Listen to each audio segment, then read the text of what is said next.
All right, so 6 days ago, history was made here in East Africa. For the very first time ever, Tanzania swore in a woman as its president.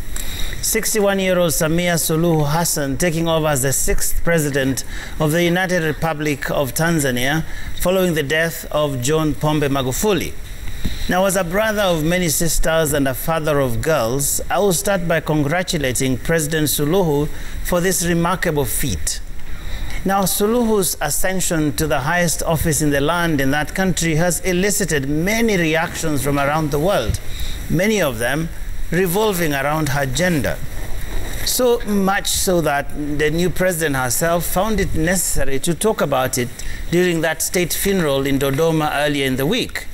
And in this, I am both saddened and heartened at the same time. Saddened because a whole 6 decades after independence, having a woman as a president is still novel and almost strange. Saddened that 60 years later, a woman taking over such an important office has to justify and explain, almost apologize for her achievement. But I am heartened because it has happened. I'm also heartened because in seeing a woman at the helm of her country, many young girls and indeed women all across East Africa might begin to see possibilities that they never even dreamt possible. This, therefore, is both a message of encouragement as well as a wish list to the new leader next door. On the gender side of things, let me say Suluhu Hassan is in good company. She joins a growing league of successful women leaders that are changing popularly held leadership beliefs around the world. I have in mind the indefatigable Angela Merkel of Germany, who also made history as the first woman to be elected chancellor in Germany. She has been applauded for her progressive foreign policy, emphasizing international cooperation. She played a crucial role, you'll remember, in the management of that 2008 global financial crisis and the European debt crisis, and negotiated a stimulus package to stem the Great Recession.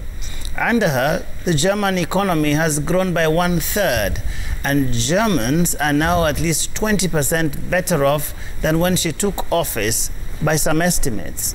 She has aggressively championed the development of clean energy, and more recently, she has been hailed for her humane response, I should say, to the immigrant crisis and effective handling of COVID-19.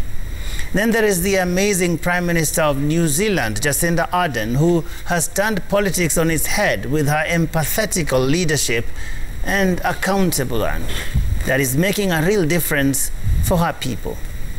We could talk about the leaders of Taiwan, Iceland, Finland, and many others who are causing waves in their countries. These leaders, without any drama, have brought a new template to leadership. They have discarded the all too familiar male-dominated template of violence, betrayal, bloodshed, and chaos. Instead, we are seeing empathy, genuine care, accountability, persuasion, and reason. In short, these women have brought humanity back into leadership. And that human side of leadership, ladies and gentlemen, is what I'm hoping for tonight as I celebrate Suluhu Hassan. I'm hoping for a new template for Tanzania that builds on the long-running reputation of that country as a humane society.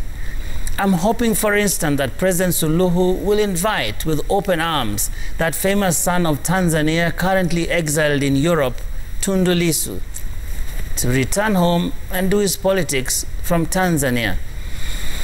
We saw Suluhu Hassan, the then vice president, visit Lissu in Nairobi here, when he was shot 16 times for what he and some believe were political reasons. I hope he can be free to return home soon alongside others like him. I'm also hopeful that soon we can start hearing less and less trouble for Kenyans working and doing business in Tanzania.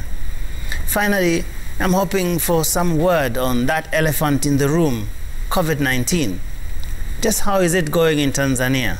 Any numbers? What about containment measures? Finally, I wish the new president success for herself, for her people, and for the millions of women and girls all around this continent who see themselves in her. That is my wish list, and that is my angle for the week.